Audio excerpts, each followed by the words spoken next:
한양 남산골에 오봉사라는 점쟁이가 살았습니다.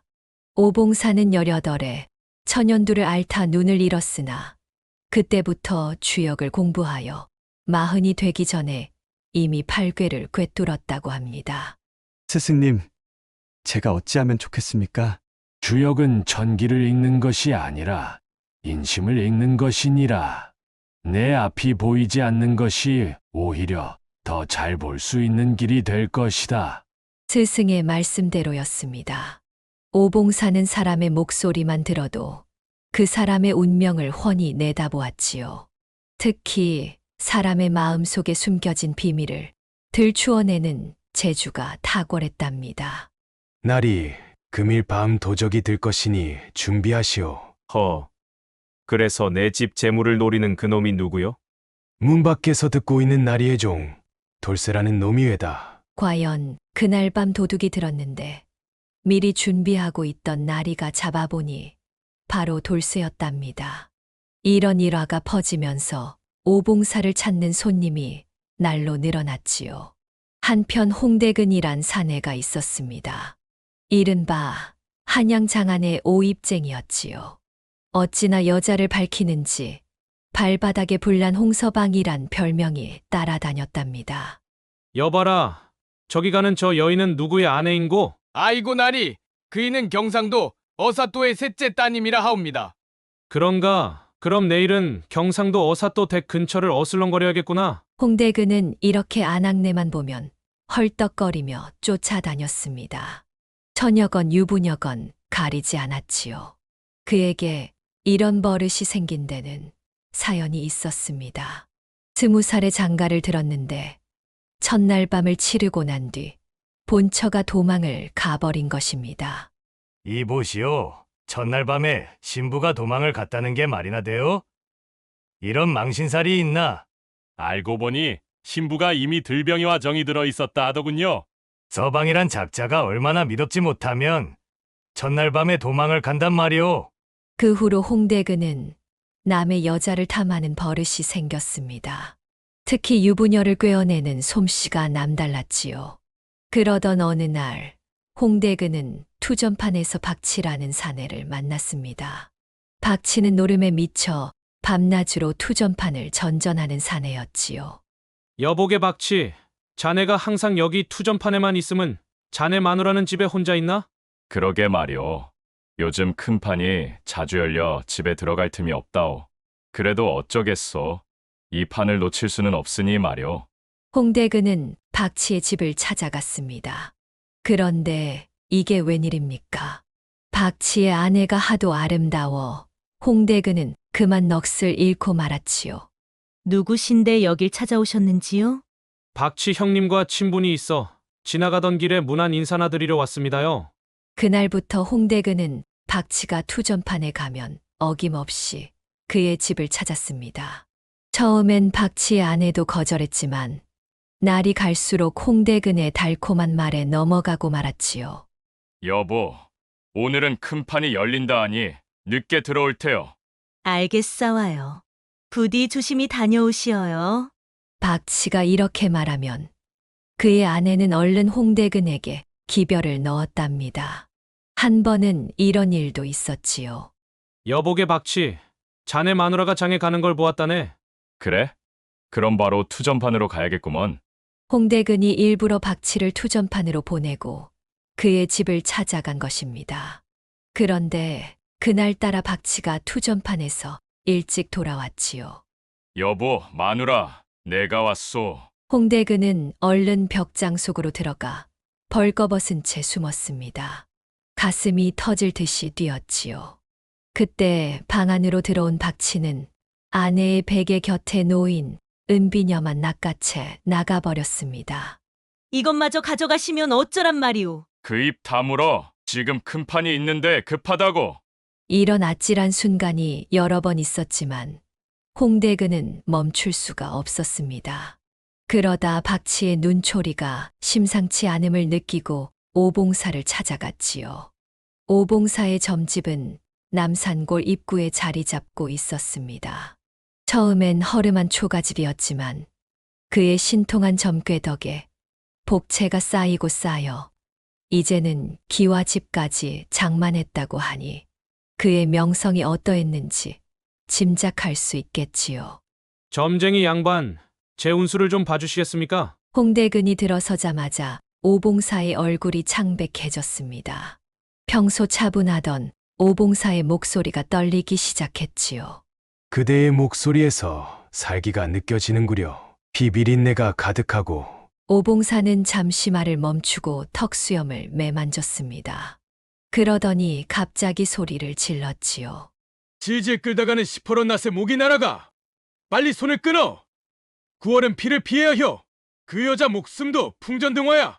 오봉사의 날카로운 음성에 홍대근은 가슴이 철렁 내려앉았습니다.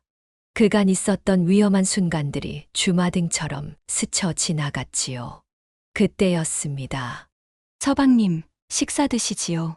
오봉사의 아내가 점심상을 들고 들어왔습니다.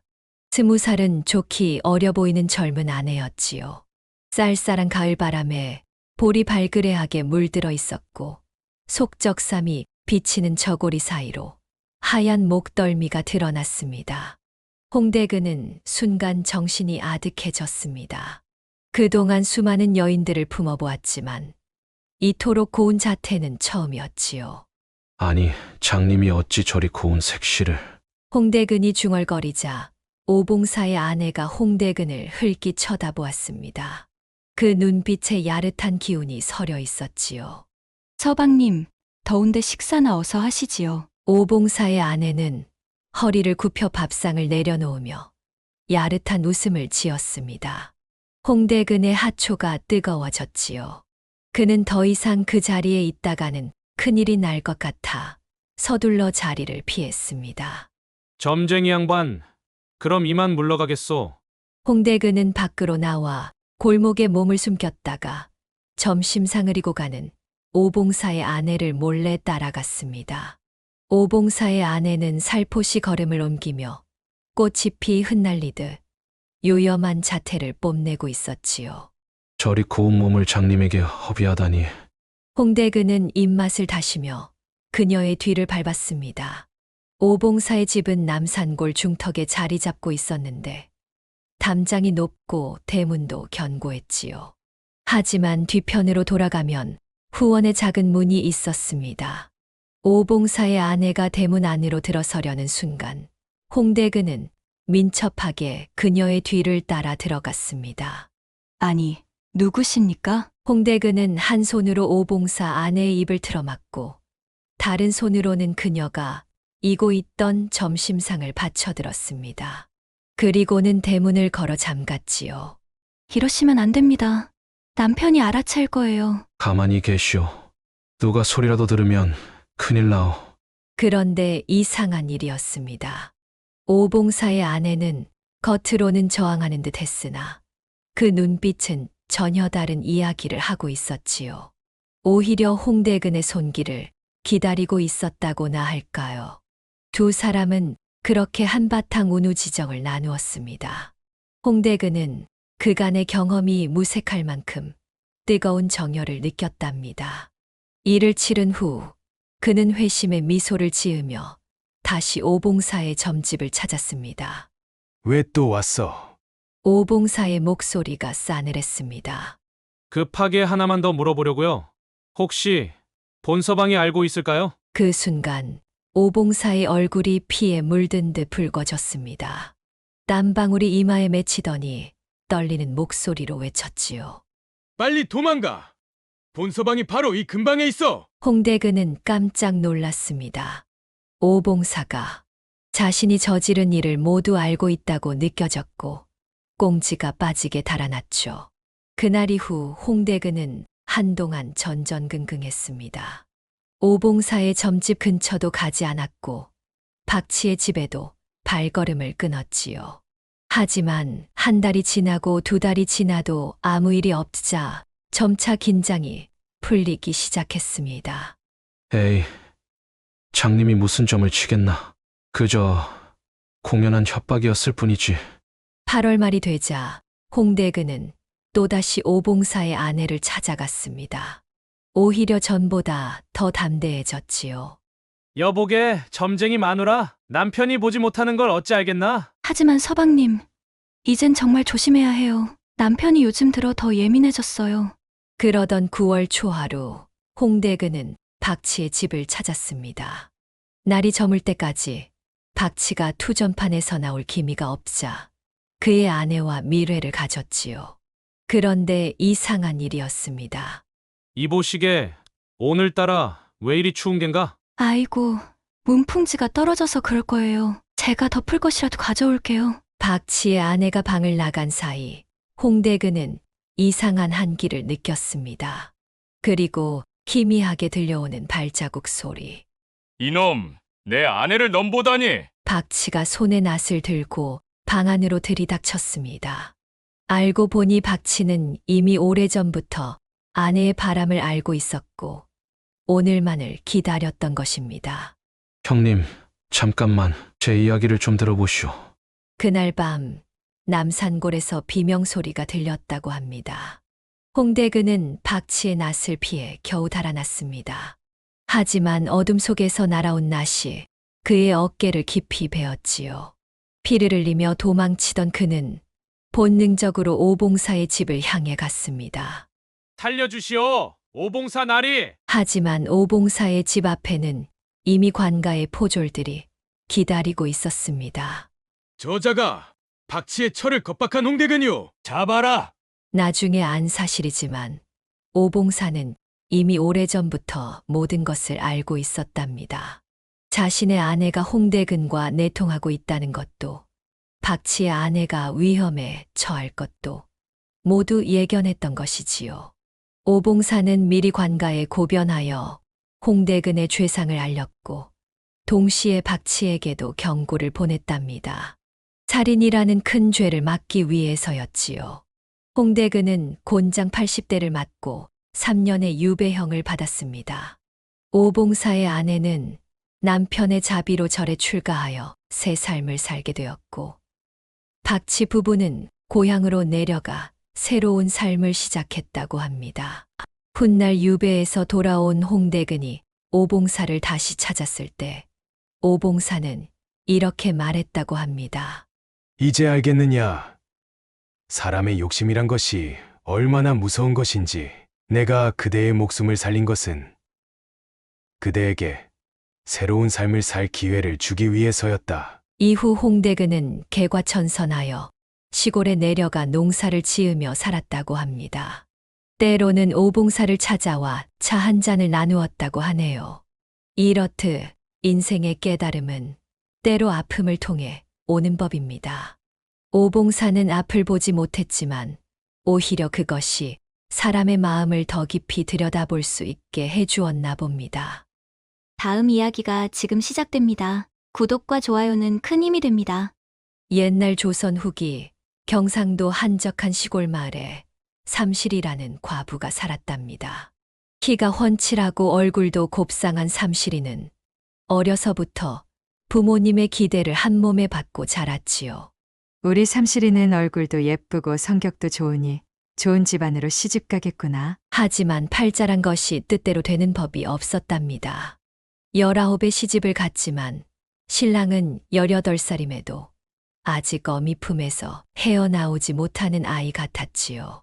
게다가 시어머니는 하루도 쉬지 않고 며느리를 부렸답니다. 아이고, 며느리야, 저 배를 좀 짜주겠니? 네, 어머님. 아이고, 며느리야, 저 밭도 좀 매주겠니? 네, 어머님. 이렇게 쉴 새 없이 일하는 와중에도 밤이면 시어머니는 또 다른 걱정을 했답니다.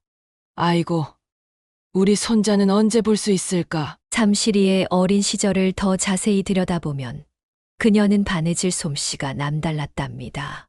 시집 오기 전 동네 아낙들은 삼실이의 손끝이 얼마나 곱던지 칭찬이 자자했지요.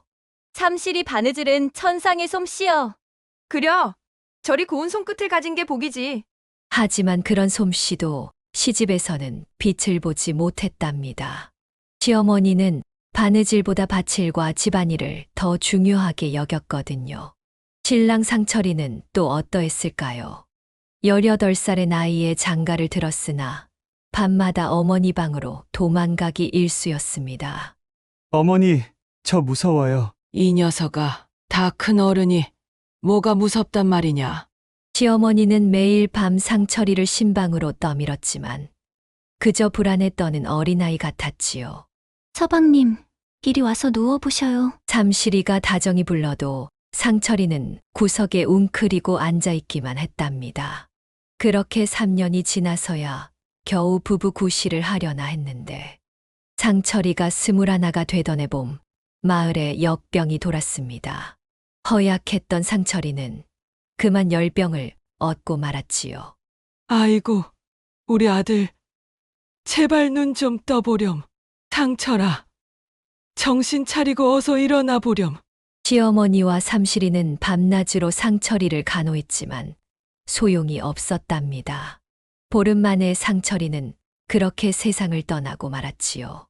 이제 어쩌면 좋담. 22살의 젊은 나이에 과부가 된 삼실이. 하지만 시부모님은 재혼을 허락하지 않았습니다. 내가 우리 집 대를 이어야 한다. 그려. 상철이의 제사라도 지내주어야지. 그렇게 시작된 과부 생활. 삼실이는 시부모님을 정성껏 모셨습니다. 동네 사람들은 삼실이를 보며 혀를 찼지요. 저리 고운 몸을 시부모 봉양하느라 썩히다니. 그려. 아직 새파랗게 젊은데 아깝구만. 하지만 삼실이는 묵묵히 자신의 길을 걸었답니다. 아침 일찍 일어나 밭을 메고 낮에는 배를 짜고 밤이면 바느질을 했지요. 그렇게 세월이 흘러 삼실이가 45이 되었을 때 시부모님도 세상을 떠나셨답니다. 이제 삼실이는 홀로 된 것이지요. 45의 삼실이는 이제 홀로 된 몸이었지만 아직도 여인의 마음은 그대로였답니다. 동네 아낙네들과 길쌈을 하다 보면 은근슬쩍 젊은 과부들의 이야기가 나왔지요. 저 건너마을 스키도 새 서방을 맞았다더구나. 그려. 요즘은 과부도 제가 하는 게 흔하다지 뭐야. 하지만 삼실이는 그런 이야기가 나올 때마다 고개를 숙이고 일만 했답니다. 수십 년을 한 집안에서 살았는데 어찌 쉽게 새 살림을 꾸릴 수 있겠습니까? 그러던 어느 여름밤이었지요. 길쌈을 마치고 돌아오는 길에 덕주네 집을 지나게 되었답니다. 덕주 아비는 마을에서 장정으로 힘좋기로 소문난 사내였지요. 키는 6척이 넘고 어깨는 문짝만 했으며 장작을 패다 보면 땀방울이 구슬처럼 떨어지는 모습에 아낙네들은 슬쩍슬쩍 눈길을 주곤 했답니다. 그날 밤 봉창 틈으로 새어나오는 소리에 삼실이는 발걸음을 멈출 수밖에 없었지요. 호롱불 아래 펼쳐진 광경은 그녀의 가슴을 뛰게 했지요. 아이고, 이런 것을 훔쳐보면 안 되는데. 하지만 삼실이의 발걸음은 도망가지 못했습니다. 덕주 어미의 자지러지는 소리와 덕주 아비의 거친 숨소리가 밤 공기를 가르며 들려왔지요. 덕주 아비의 장대 같은 몸뚱이가 덕주 어미를 이리저리 뒤척이며 절구질을 하는 모습은 마치 그림자극처럼 봉창에 비치었답니다. 삼실이는 자신도 모르게 발디딤돌 위로 올라가 봉창에 눈을 댔지요. 그 순간 덕주 어미의 환희에 찬 목소리가 더욱 크게 들려왔습니다. 아이고, 여보. 조용히 하시오. 밖에서 들릴라. 하지만 덕주 부부는 이미 세상을 잊은 듯 했지요. 삼실이의 온몸이 화끈거리기 시작했습니다. 30년 동안 잊고 지냈던 여인의 마음이 꿈틀거리기 시작한 것이지요. 삼실이는 속이 타는 듯한 몸을 이끌고 집으로 돌아왔습니다. 찬물을 벌컥벌컥 들이켰지만 달아오른 몸과 마음은 쉽사리 가라앉지 않았지요. 아이고, 이를 어쩌나. 방바닥에 누워 천장을 바라보았지만 덕준의 집에서 본 광경이 자꾸만 떠올랐답니다. 창밖에서는 풀벌레 소리만이 고요한 밤을 깨고 있었지요. 그때였습니다. 갑자기 닭장에서 소란이 일어났습니다. 이 밤중에 무슨 소리람? 삼실이는 조심스레 문틈으로 밖을 내다보았습니다. 달빛 아래로 3명의 젊은이들이 보였지요. 동네에서 말썽꾸러기로 소문난 막동이와 그의 패거리들이었습니다. 막동이는 18의 나이에도 일은 하지 않고 동네를 어지럽히기로 유명했지요. 얼마 전에는 과부 김씨네 장독대를 깨뜨려 놓고도 모른 척했다고 합니다. 저 괘씸한 놈들이. 삼실이는 입술을 깨물었습니다. 소리를 지르고 싶었지만 그러면 내일부터 온 동네가 떠들어댈 것이 뻔했지요. 이러다가는 닭이고 뭐고 다 잃겠구나. 삼실이는 결심했습니다. 이대로는 더 이상 살 수 없다는 생각이 든 것이지요. 다음 날 아침 일찍 저작거리에 매파를 찾아갔답니다. 매파는 마을에서 소문난 중매쟁이였습니다.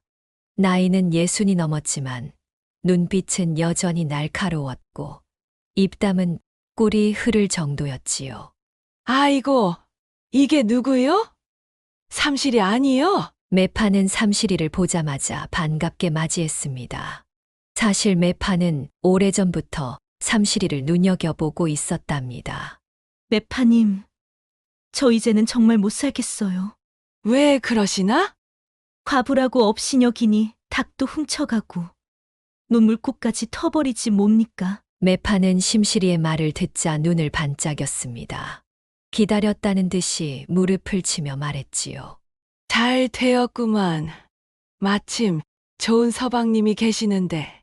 매파가 말하는 서방감은 초로의 서생이었습니다. 키는 훤칠하고 얼굴도 반듯했으며 글도 제법 읽을 줄 안다고 했지요. 서생의 이름은 한수재였는데 젊었을 때는 과거를 꿈꾸던 선비였다고 합니다. 빨리 서방님 얼굴을 배웠으면 좋겠습니다. 삼실이의 말에 매파는 고개를 끄덕였지요. 이튿날 매파의 방에서 두 사람이 처음 만났답니다. 한수재는 나이가 50 되어 보였지만 선비다운 풍모가 여전히 남아 있었지요. 하얀 도포자락이 바람에 나부끼는 모습이 제법 멋들어졌답니다. 삼실이라고 하옵니다. 반갑소이다. 한수재라 하오. 두 사람은 냉수한 그릇을 나누며 간단히 혼례를 치렀습니다. 삼실이는 30년 만에 새로운 삶을 시작하는 것이었지요. 이제 우리 집으로 가시지요. 삼실이는 설렘 반 걱정 반으로 한수재를 집으로 모셨습니다. 멱을 감고 30년 전 시집 올 때 해온 비단이불을 펴놓았지요. 하지만 모든 것이 다 순조로울 순 없는 일이죠. 그날 밤 한수재는 가만히 앉아서 꼼짝도 하지 않았습니다. 시간이 흘러도 그저 벽만 바라볼 뿐이었지요. 서방님, 왜 그러시나요? 심실이가 조심스레 물었습니다. 한수재는 한참을 머뭇거리다 고개를 숙이며 말했답니다. 실은 내가 거사를 치를 수 없는 몸이오. 천둥이 치는 것 같았습니다. 삼실이는 그 자리에서 쓰러질 것만 같았지요. 그게 무슨 말씀이온지. 알고 보니 한수재는 젊었을 때 과거 공부에 몰두하다 병을 얻었다고 합니다. 그 병을 고치려다 잘못된 약을 먹고 밤일을 할 수 없는 불구가 되었다는 것이지요. 이튿날 아침 삼실이는 매파를 찾아갔습니다. 얼굴이 새빨개진 채로 말입니다. 매파님, 이게 무슨 일이랍니까? 서방님이 고자라니요. 매파는 태연히 웃으며 말했습니다. 아니, 벌써 누가 자네를 업신여겼나? 그분이면 아무도 건드리지 못할 텐데. 안방만 지키면 뭐합니까? 부부싸움을 해도 그걸로 풀어야 하는데 무엇으로 푼단 말입니까? 삼실이의 목소리가 떨려왔습니다. 이제 와서 생각해보니 매파의 말에도 석연치 않은 구석이 있었지요. 사람이 다 같은 건 아니야. 서방이란 사람이 안방만 잘 지켜주면 됐지. 더는 누가 자네를 괴롭히겠나. 매파의 말대로였습니다. 한수재가 집을 지키고 있으니 더는 닭도 도둑 맞지 않았고 논물고도 아무도 건드리지 않았지요. 하지만 삼실이의 마음속 허전함은 더욱 커져만 갔답니다.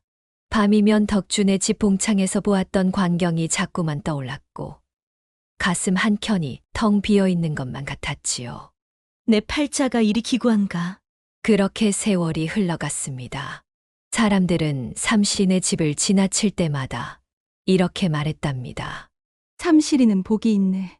저리 점잖은 서방을 만나서 아주 든든하겠소. 그려 과부 홀로 사는 것보다야 100배 1000배 낫지 그려. 하지만 아무도 삼시리의 속마음은 몰랐지요. 밤마다 덕준의 집 쪽을 바라보며 한숨 짓는 삼시리의 마음을. 삼시리의 가슴 속 불은 점점 더 크게 타올랐습니다. 그러던 어느 날 큰 변화를 맞이하게 되는 사건이 발생하게 되지요. 이복의 삼실이 나와 함께 공치 좀 캐러 가지 않으려나? 덕주어미가 아침 일찍 삼시리를 찾아왔습니다. 그날따라 덕주어미는 유난히 수다스러웠답니다. 아이고, 우리 서방님이 공치나물 무침을 얼마나 좋아하는지, 어찌나 건강한지, 어젯밤에도 그렇게 힘차게. 심시리는 얼굴을 붉히며 앞장서 걸었습니다. 덕주어미의 이야기는 계속 이어졌지요. 삼실이도 이제 새 서방을 얻어서 살림이 든든해졌지? 비록 그분이 조금 그런 면이 있다지만 말이여. 갑자기 뒤에서 비명소리가 들렸습니다. 아이고, 뱀이 내 발을 물었어. 삼시리가 돌아보니 덕주어미가 쓰러져 있었습니다. 독사가 그녀의 발목을 물고 있었지요. 삼시리는 급히 달려가 돌로 뱀을 내리쳤지만 이미 독이 퍼지기 시작했습니다. 어서 업히세요. 의원님께 가야 해요. 아이고, 난 이제 틀렸어. 삼시리는 덕주어미를 업고 산을 내려왔습니다. 가파른 길을 달리다 보니 옷은 땀과 흙으로 범벅이 되었지요. 의원님, 어서 와주세요. 하지만 독이 이미 깊이 퍼졌습니다. 덕주 어미는 사흘을 앓다가 세상을 떠났지요. 덕주 아비는 아내의 죽음 이후 완전히 달라졌습니다. 낮에는 일은 하지만 밤이면 장작을 패며 술을 마셨지요. 임자, 당신이 먼저 가면 나는 어쩌란 말이오. 장작 패는 소리와 흐느낌이 밤마다 삼시리의 잠을 설치게 했습니다. 한수재는 그런 소리에도 태연했지요. 서방님, 저 소리 듣기가 안쓰럽네요. 그렇구만. 이웃이 저리 슬퍼하는데 우리가 좀 도와야지. 한수재의 말에 삼시리는 용기를 냈습니다. 처음엔 음식을 조금 싸들고 가서 덕준의 마당에 놓고 돌아오기만 했지요. 어느 날 밤 삼시리는 평소보다 더 큰 흐느낌 소리를 듣고 음식을 들고 갔습니다. 아니 이게 누구신가? 옆집의 삼실대가 아니신가? 덕주 아비는 술에 취해 비틀거리고 있었습니다. 이거라도 드시고 주무세요. 고맙구려. 당신도 덕주어미처럼 마음씨가 아주 고우시구려. 그날 밤 두 사람은 처음으로 마주 앉아 이야기를 나눴습니다. 덕주 아비는 아내와의 추억을 하나하나 꺼내놓았고 삼시리는 조용히 들어주었지요. 내 술 취해서 헛소리하는 걸 들어줘서 고맙소. 아니에요. 저도 마음이 한결 가벼워졌어요. 그 후로 삼시리는 매일 밤 덕준의 집을 찾았습니다. 처음엔 음식을 가져다 주는 것이었지만 점차 서로의 외로움을 달래주는 사이가 되었지요. 서방님, 옆집의 덕주아비가 아픈가 봅니다. 어느 날 삼시리가 말을 꺼냈습니다. 왜 그런가? 요즘 기침이 심해서 내일 아침 일찍 죽이라도 끓여다 줘야 할 것 같아요. 한수재는 빙그레 웃으며 말했습니다. 그래, 이웃을 생각하는 당신 마음씨가 참 곱구만. 내가 좀 일찍 잘 테니 편히 다녀오시게. 이제는 낮에도 삼시리가 덕준애를 드나들어도 마을 사람들이 이상하게 보지 않았습니다. 오히려 한수재의 너그러움을 칭찬했지요. 아니, 저 양반 참 대단하시네. 자기 마누라가 이웃집 병고안을 가는데도 아주 너그럽구먼. 그려, 한수재는 글만 읽는 줄 알았더니 사람 마음도 잘 읽는 양반이야. 덕주 아비도 점차 변해갔습니다. 술을 끊었고 장작도 낮에만 팼지요. 대신 밤이면 밤마다 삼실이와 덕주아비는 은밀한 만남을 가졌습니다. 한수재가 큰 코 고는 소리를 내기 시작하면 그것이 신호였지요. 여보, 난 이제 자야겠소. 오늘따라 왜 이리 졸음이 오는지. 한수재의 이 말은 곧 이제 가도 좋다는 뜻이었습니다. 삼실이는 살며시 일어나 덕준의 집 뒤안으로 향했고 덕주 아비는 그녀를 기다리고 있었지요. 낮에는 장작을 패느라 땀 흘리던 덕주 아비의 강한 팔에 안기면 삼실이는 젊은 시절 누려보지 못한 여자의 행복을 느꼈답니다. 이상하게도 이 비밀스러운 관계는 오래도록 지속되었습니다. 한수재는 낮에는 점잖은 선비로 집안을 지켰고 덕주 아비는 힘쓸 일이 있을 때마다 달려와 도왔지요. 서방님, 장독대를 옮겨야 하는데 말이지요. 그러면 덕주 아비를 불러오시구려. 내 허리가 아프구려. 이렇게 셋은 각자의 역할을 하며 조화롭게 살았답니다. 마을 사람들은 이런 관계를 눈치채고도 슬쩍 웃으며 넘어갔지요. 사람들은 이렇게 말했지요. 삼실이는 참 복도 많지. 글 읽어주는 서방님도 있고 장작 패주는 머슴도 있고. 이렇게 삼실이네는 마을에서 가장 특별한 가족이 되었답니다. 낮에는 글 읽는 소리, 밤에는 한수재의 코 고는 소리가 평화로운 일상을 지켜주었지요. 그리고 덕주 어미는 이런 모습을 저 하늘에서 보며 미소 짓고 있었을지도 모릅니다. 다음 이야기가 지금 시작됩니다. 구독과 좋아요는 큰 힘이 됩니다. 경상도 안동 저작거리에는 최참봉이란 부자가 살았습니다. 그의 재산이 얼마나 많았느냐 하면 저작거리 대부분의 가게가 그의 소유였다고 합니다. 자네들, 이번 달 장사는 어떤가? 네, 나으리 덕분에 가족들 먹여 살릴 만큼은 됩니다. 허허, 그럼 이달 새도 잘 마련해 두었겠군. 최참봉은 매달 말일이면 장죽을 물고 저작거리를 순시했습니다. 세를 받으러 다니는 것이지요. 상인들은 하나같이 허리를 굽혀 인사했는데 겉으로는 공손했지만 속으로는 이를 갈았답니다. 또 세를 올린다더군. 그러게 말일세. 장사가 잘 된다 싶으면 어김없이 세를 올리니. 특히 최참봉이 가장 아끼는 곳은 저작거리 끝자락의 주막이었습니다. 젊고 아리따운 주모가 있었기 때문이지요. 아이고, 참봉 나으리 오셨습니까? 주모는 버선발로 뛰어나와 최참봉을 맞이했습니다. 26의 꽃다운 나이, 아랫도리가 야무지게 잘 빠진 몸매로 저작거리 남정네들의 침을 흘리게 하는 여인이었지요. 허허, 날도 더운데 냉콩국수 한 그릇 내오너라. 네, 금방 가져다 드리겠습니다, 나으리. 시원한 막걸리도 곁들여 드시지요?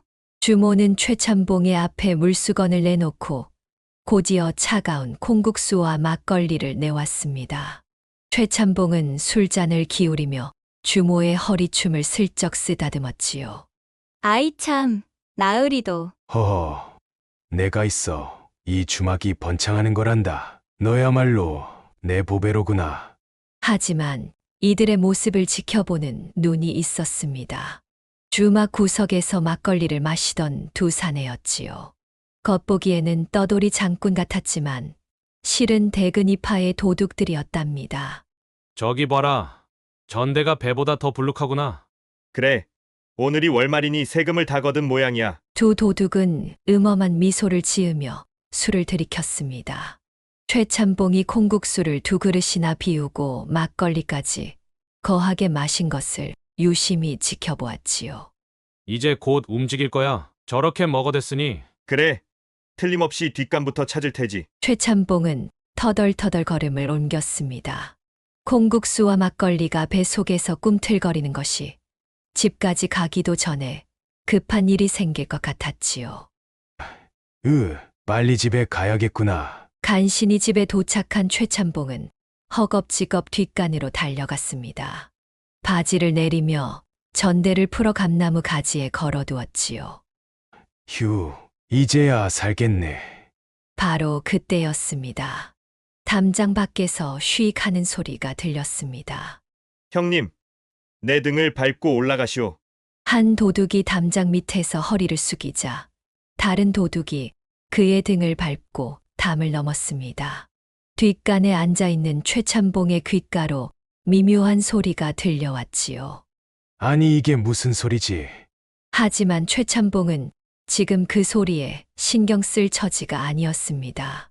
도둑은 감나무에 걸린 전대를 낚아채 담장 너머로 던졌고 순식간에 전대는 사라졌지요. 아, 시원하다. 이제야 살겠구나. 일을 마친 최참봉이 뒷간에서 나왔을 때 전대는 이미 도둑들의 손에 들어가 있었습니다. 도둑들은 자신들의 두목 대근이를 찾아갔습니다. 대근이는 널찍한 사랑방에서 책을 읽고 있었지요. 대인, 큰 고기를 낚았습니다. 대근이는 조용히 책을 덮었습니다. 그는 비록 도적의 두목이었지만 글 공부를 게을리하지 않았고 의로움을 중시하는 사람이었답니다. 어떤 고기를 낚았다는 게냐? 최참봉의 전대입니다. 안에는 이번 달 세금이 가득합니다. 대근이의 눈빛이 날카로워졌습니다. 그래. 최참봉이라 그 전대를 어떻게 얻었느냐? 도둑들이 자랑스럽게 자신들의 기지를 설명했지만 대근이의 표정은 점점 어두워졌습니다. 너희들 최참봉의 성정을 모르느냐? 지금쯤 그의 집에서는 곡소리가 울려 퍼지고 있을 것이야. 네. 그게 무슨 말씀이온지. 돈이 없어지면 제일 먼저 의심받고 매 맞는 게 하인들이다. 그 중에서도 특히 여종들이 먼저 핍박을 받을 게야. 도둑들의 얼굴이 하얗게 질렸습니다. 대근이는 무거운 한숨을 내쉬었지요. 지금 당장 돌려주어라. 잠깐 이렇게 하면 될 것 같구나. 대근이는 도둑들에게 자세한 계획을 설명했습니다. 과연 대근이의 말대로였습니다. 최참봉의 집에서는 큰 소동이 벌어지고 있었지요. 이 죽일년, 내가 훔쳤지? 내가 훔쳤어! 아니에요. 나리. 소녀는 정말 모릅니다. 마당에는 새댁이라 불리는 20살 여종이 묶여 있었습니다. 최참봉은 종들에게 명령했지요. 당장 매를 100대 때려라. 그래도 실토하지 않으면 곤장을 들이댈 터이니. 바로 그때였습니다. 나으리, 나으리. 대문 밖에서 누군가 급히 부르는 소리가 들렸습니다.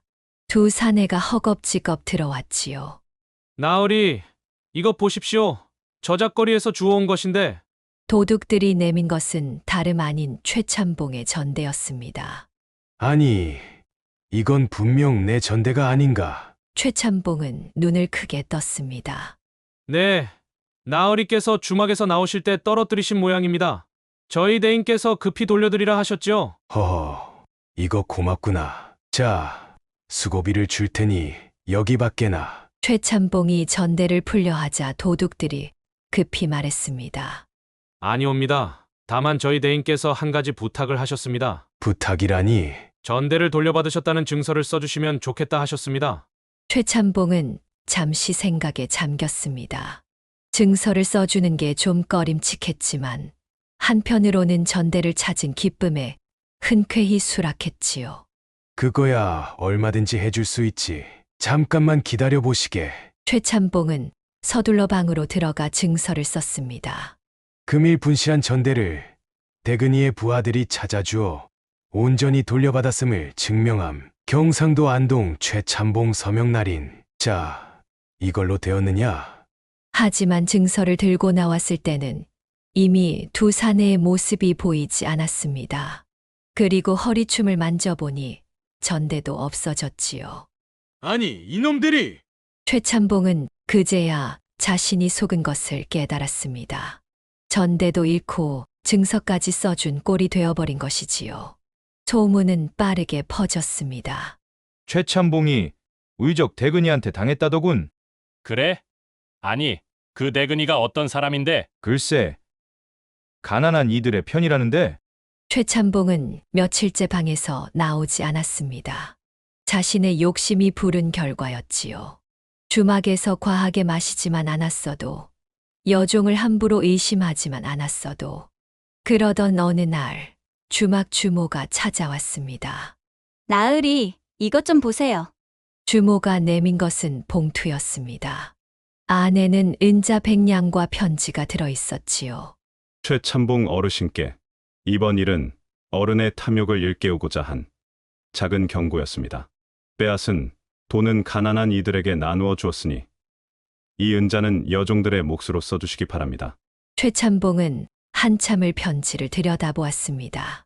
그리고는 깊은 한숨을 내쉬었지요. 여봐라, 걔 누구 없느냐? 예, 나으리. 저작거리 세를 이달부터 반으로 낮추도록 해라. 이후로 최참봉은 크게 달라졌다고 합니다.